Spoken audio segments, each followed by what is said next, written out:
दोस्तों आज हम लोग एक फुटवेयर सेगमेंट की एक स्टॉक के ऊपर बात करेंगे जो एक मार्केट लीडर के साथ ही compete कर रहा है, बाटा के साथ ही compete कर रहा है, जिसका नाम है रिलैक्सो फुटवेयर्स लिमिटेड। उससे जाने से पहले हम लोग इंडिया का फुटवेयर सेगमेंट में थोड़ा सा एनालिसिस करेंगे और उसके बाद इन्वेस्टर प्रेजेंटेशन भी ही देखेंगे रिलैक्सो फुटवेयर्स का। उसमें कुछ निष्कर्ष निकालने के लिए कोशिश करेंगे, उसके बाद इसका फंडामेंटल और फिनेंशियल चेक कर लेंगे। आखिर में हम लोग 5 सेटअप में 5 टेक्निकल सेटअप में हम लोग कोशिश करेंगे निकालना कि इसका एस्टिमेटेड एंट्री प्राइस क्या है और हम लोग एस्टिमेशन करेंगे कि आगे इसका चाल क्या होने वाला है।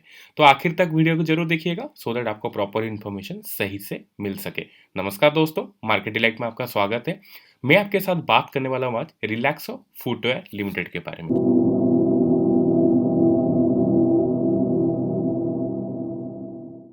तो सबसे पहले मैं आपको लेना चाहूँगा एक प्रेजेंटेशन के ऊपर जो कि आप लोगों को दिखाएगा इंडियन फुटवेयर इंडस्ट्री में कैसा यहाँ पे सेगमेंट में कैसा डिमांड है, करेक्ट, कितना सेल होता है। तो आप लोग देख देख सकते हो कि काजुअल्स में यहाँ पे अगर देखा जाए तो काजुअल्स में 61% का सेलिंग होता है। काजुअल्स मतलब आप लोगों को समझ में आ गया होगा, रेगुलर यूज के लिए जो चीज़ यूज होता है।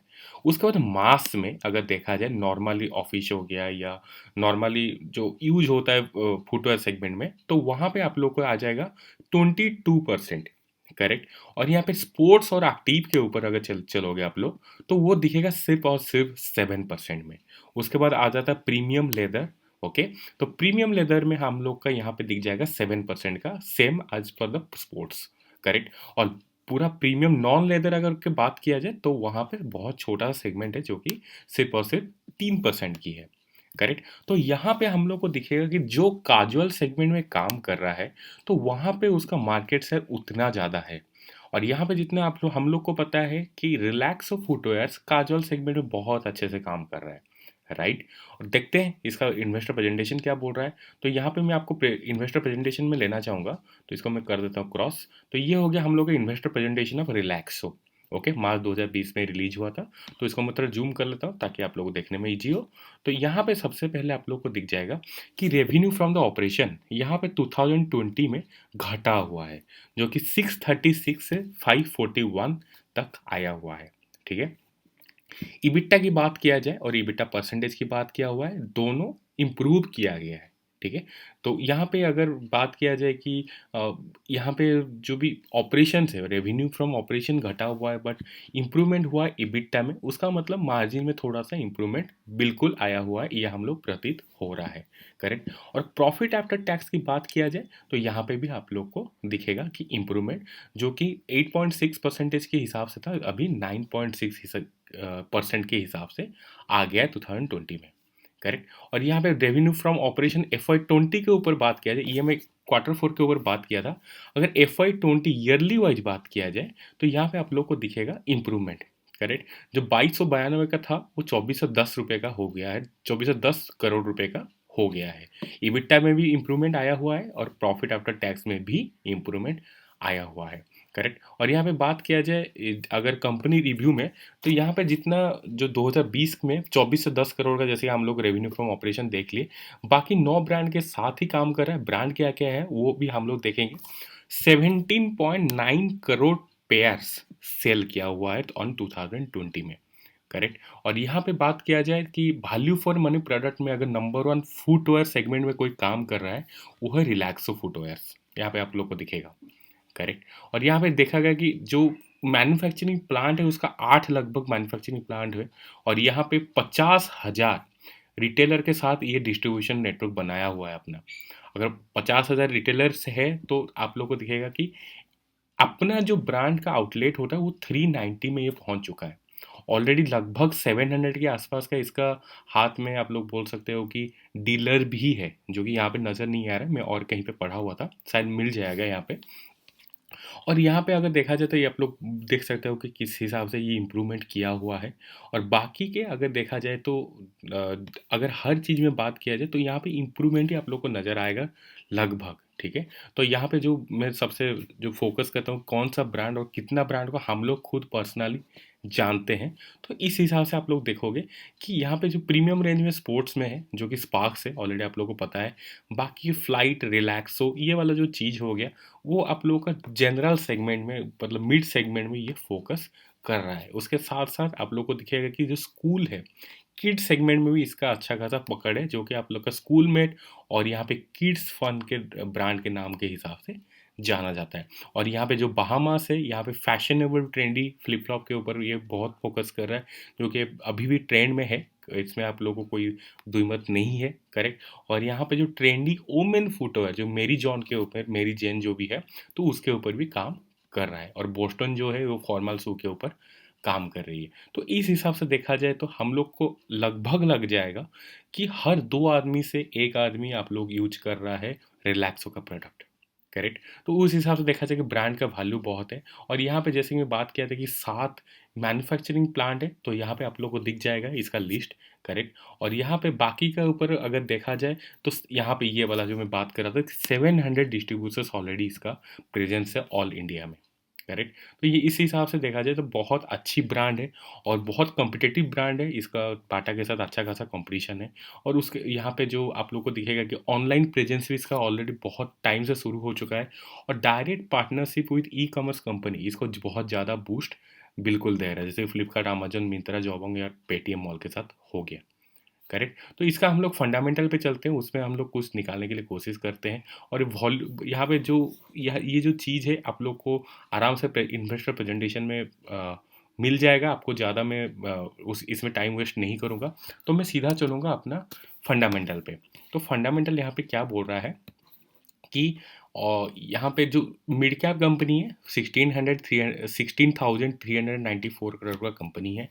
और यहाँ पे आरओसी आप लोग को दिखेगा 23.4%, करेक्ट। यहाँ पे 23.4% जो आरओसी, इसको हम लोग कंपेयर करते हैं बाकी पीएस के साथ, करेक्ट। तो इस पीएस के हिसाब से जैसे कि मैं आपको बताया, बाटा और रिलैक्सो आसपास का कंपटीशन में है, जो कि बाटा ट्रेड कर रहा है 862 करोड़ का मार्केट कैपिटलाइजेशन के साथ। और यहाँ पे रिलैक्सो फुटवेयर यहाँ पे ट्रेड कर रहा है 16,394.19 करोड़ का। लगभग मतलब आप लोग बोल सकते हैं कि 500 करोड़ का इधर उधर है, अदरवाइज दोनों सेम लेवल का कंपनी है। बट अगर पी के ऊपर बात किया जाए तो यहाँ पे आप लोग को दिखेगा बाटा काफ़ी ज़्यादा वैल्यूएशन के साथ ट्रेड कर रहा है। और यहाँ पे रिलैक्स और फुटवेयर की बात किया जाएगा, उसके हिसाब से सस्ता वैल्यूएशन में ट्रेड कर रहा है। उसके हिसाब से मैं बात कर रहा हूँ बाटा के हिसाब से, करेक्ट। लेकिन अगर रिलैक्स और फुटवेयर का लास्ट 5 साल का आरओसी देखोगे तो बाटा से भी बहुत अच्छा आरओसी आप लोग को दिखेगा, 26.42 ऑन एन एवरेज में बात कर रहा हूँ। और बाटा का दिखेगा 25.31। तो उस हिसाब से बात किया जाए तो रिलैक्स और फुटवेयर का वैल्यूएशन काफ़ी फेवरेबल है, उतना ज़्यादा फेवरेबल नहीं है तो फिर भी फेवरेबल में है। हम लोग उसमें काम कर सकते हैं, उसमें एंटर कर सकते हैं। बाकी मिर्जा इंटरनेशनल और श्री लेदर्स का आप लोग देखोगे कि उसका आरओसी भी बहुत कम है और यहाँ पे पी भी बहुत कम है। और यहाँ पे आप लोग बोल सकते हो कि करंट मार्केट प्राइस के हिसाब से बहुत सस्ता यहाँ पे वैल्यूएशन में काम कर रहा है। तो उसका डिटेल में मैं नहीं जा रहा हूँ क्योंकि ये रिलैक्स फुटवेयर का है, करेक्ट। और प्रॉफिट लॉस की बात किया जाए, उसमें कंपेयर अगर आप लोग करोगे तो श्योर शॉट में बात कर रहा हूँ, आप लोग को दिखेगा लास्ट 12 साल में इम्प्रूविंग नेट प्रॉफिट। खाली 2016-2017 में खाली सेम सेम हुआ था, बाकी हर जगह आप लोग को इम्प्रूवमेंट देखने के लिए ही मिलेगा। और मार्च 2020 में 226 करोड़ का नेट प्रॉफिट किया हुआ है, करेक्ट। और यहाँ पे अगर बात किया जाए कि रेशियोज में आप लोग जाके देख सकते हो कि जो कि 28% जो है आरओसी में ट्रेड कर रहा था, यहाँ पे आरओसी कमा रहा था कंपनी, वो 36% तक भी पहुँच गया था। उसके बाद घटते घटते अभी 23% तक आ चुका है। आप लोगों को जैसे पता है कि मार्केट सेगमेंट में बहुत सारा कंपटीशन है, उस कंपटीशन के हिसाब से देखा जाए तो यहाँ पे 23% में वैल्यूएशन उतना ज़्यादा खराब नहीं है, 23% आरओसी में वैल्यूएशन, करेक्ट। और यहाँ पे प्रोमोटर होल्डिंग की बात किया जाए तो इसमें सोचने वाली बात कुछ नहीं है, खाली थोड़ा सा दिक्कत की बात हो सकती है कि प्रोमोटर अपना जो स्टेक है वो 74.25 से 2017 दिसंबर का मैं बात कर रहा हूँ। और यहाँ पे 3 साल में लगभग 4%, 3.5% का यहाँ पे घटाया हुए हैं अपना, जो बोल सकते हो कि स्टेक होल्डिंग, तो यहाँ पे आपको पता है कि 65% तक जा सकते हैं, उसका कोई दिक्कत नहीं है, जैसे कि यहाँ पे सेबी का रूल निकला हुआ था। तो उस हिसाब से बात किया जाए तो यहाँ पे कहाँ पे शिफ्ट हो रहा है आप लोग को दिखेगा कि DIA के पास यहाँ पे जो 2.232% था वो बढ़ के 6.96% हो गया है।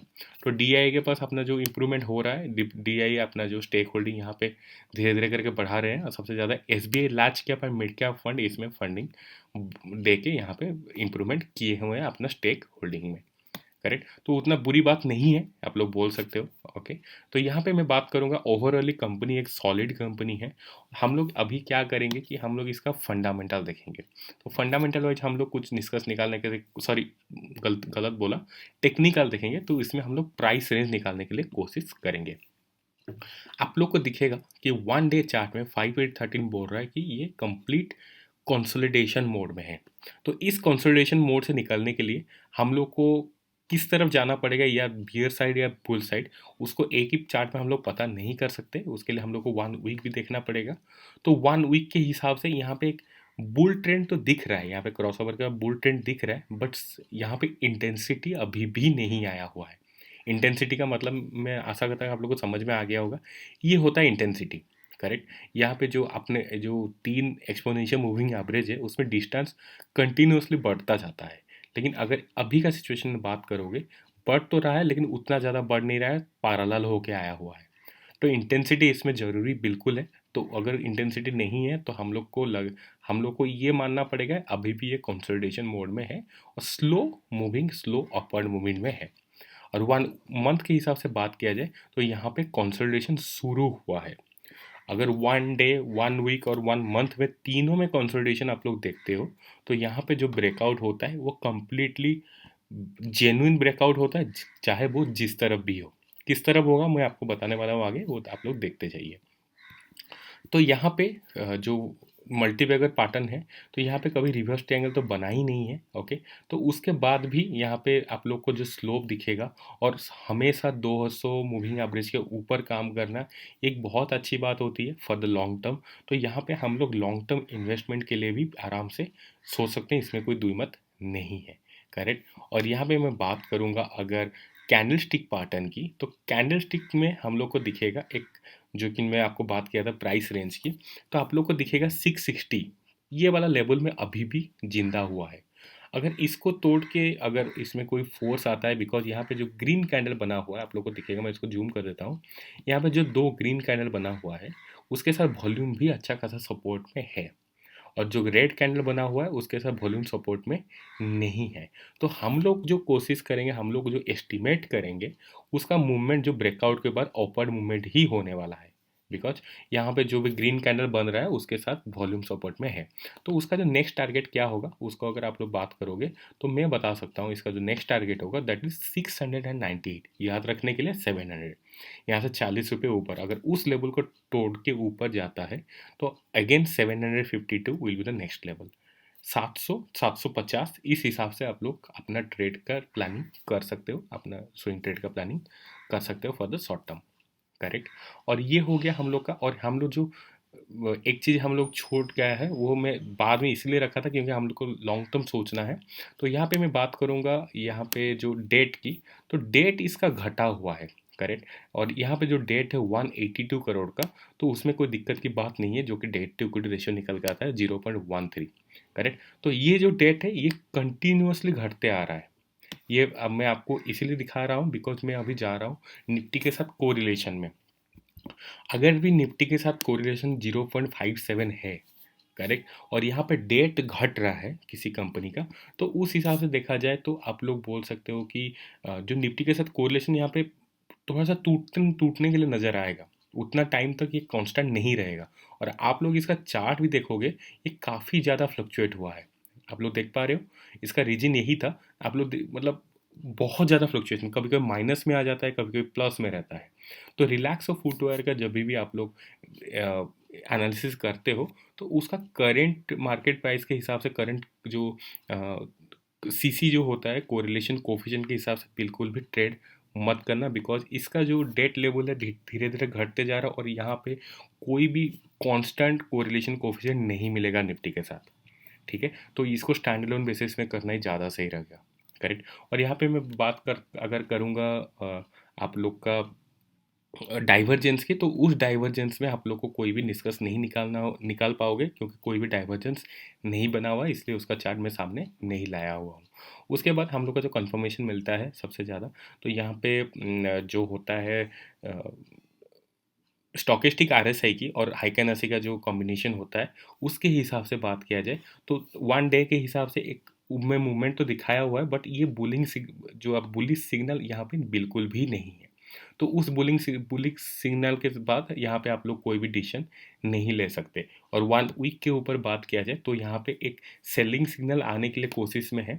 जब तक ये ओवरसोल्ड जोन में नहीं आ जाता है तब तक आप लोग को वेट करना ज़्यादा सही रहेगा। और 1 मंथ के हिसाब से ऑलरेडी ओवरसोल्ड जोन में है, तो इस हिसाब से कोई दिक्कत की बात नहीं है। जब भी 1 वीक को खाली वेट करना है, ये जब भी ओवरसोल्ड जोन में आ जाता है तो आप लोग एंट्री बिल्कुल भी कर सकते हो, उसमें कोई दिक्कत की बात नहीं है।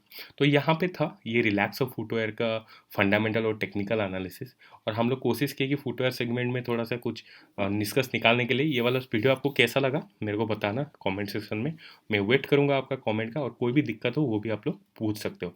अच्छा लगा तो ज़रूर लाइक कर देना, और ये चैनल को सब्सक्राइब कर लेना कि हर टाइप का स्टॉक आप लोग को यहीं पे मिल सके। Thank you so much.